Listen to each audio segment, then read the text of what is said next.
Hi friends, இங்கே பாருங்கள். நம்ம எல்கே ஸ்கூல் ரோடு. ஆமாம், இந்த இடத்துல பாருங்கள் எப்படி தண்ணி கட்டியிருக்கும் பாருங்கள். சரியான மழை இன்னைக்கு பாருங்கள். ஸ்கூலுக்குள்ளெல்லாம் உள்ளே போக முடியாது. நாளைக்கு எப்படியும் லீவாக இருக்கும்னு நினைக்கிறேன், தெரியல. சரியான மழை.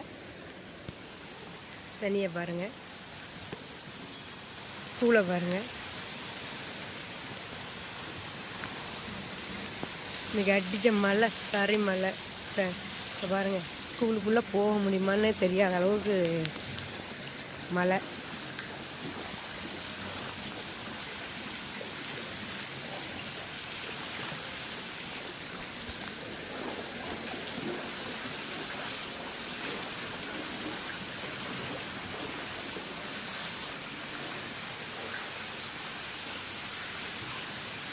இது ஈவினிங் இந்த மழை அடிக்குது.